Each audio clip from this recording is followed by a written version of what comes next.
Waggoota kurnan darbanitti UK keessatti ministeerota muummee jaatu aangoo gadhiise. Bara 2016 David Cameron UK'n gamtaa Awurooppaa keessaa ba'uu hordofee jalqaba ministeera muummee aangoo gadhiisanidha. Isaanitti aananii ministeeronni muummee hanga Keir Starmer jiran hundi isaaniiyyuu waggoota gaggabaabaa keessatti aangoo gadhiisan. Ministeerri muummeen haaraa aangootti dhufan ministeera muummee torbaffaa ta'uu jechuudha. Hoogganaan paartii Dimokiraatii Ed Davey uummanni UK ministeeronni muummee aangoo irratti wal furuu isaanii nuffee jedhan.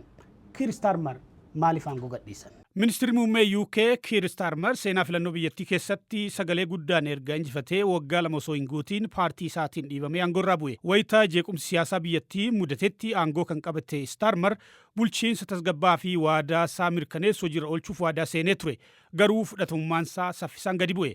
Filannoo caamsaa darbe England, Scotland fi Wales keessatti gaggeeffame irratti sagalee argateen deeggarsi inni qabu erga gadi bu'ee booda dhiibbaa irratti hammaateen aangoo irraa ka'uuf dirqamee jira. Hooggansa Labour Party nan gadhiisaa jedhe Starmer. Osoo paarlaamaan biyyattii fulbaana dhufu hojiitti hin deebi'in dura hooggansa bakka isaa bu'uuf sagantaan yeroo akka mijatuu fi akka deeggarus ibsee jira. Starmer aangoo gadhiisuu ibsuu dura wayita hoogganaa Labour Party ta'uu paartichi rakkoo siyaasaa, dinagdee fi xiinsammuu keessa galu ibse. Starmer wayita filannoo injifatetti haasaa taasise keessatti rakkoo siyaasaa furuun biyyattii keessatti haaromsa gadi fagoo fiduuf waadaa seenee ture. Haa ta'u malee qaala'insi jireenyaa dabaluun hariiroon United States waliin rakkoo keessa galuu fi paartii isaa keessatti wal qoccolloon hammaachuun ministeerri muummee kun akka yaadetti akka hin deemne taasisee jira. Sababni aangoo gadhiisuu isaanii sadidha. Ka jalqabaa rakkoo dinagdeeti.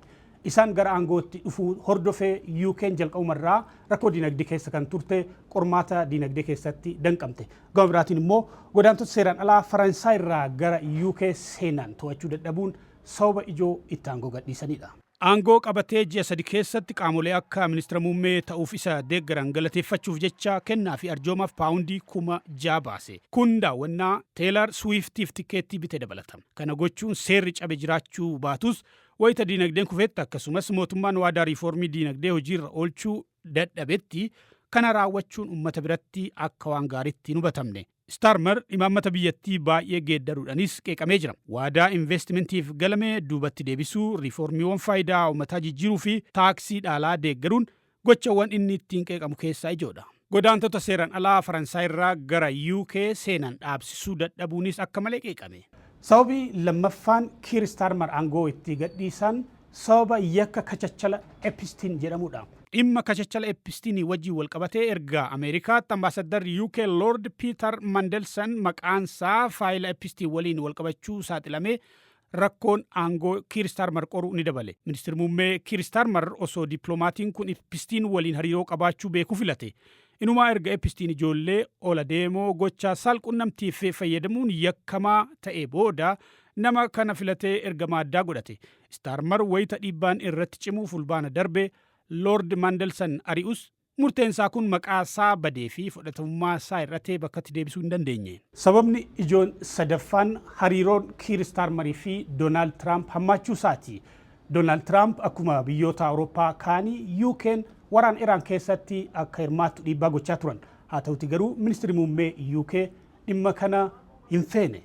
Ministeerri muummee UK Keir Starmer osoo beekuu sababni inni Lord Mandelson ambaasaddara UK godheef Pireezidaanti Donald Trump waliin hariiroo fooyyessa abdii jedhuun ture.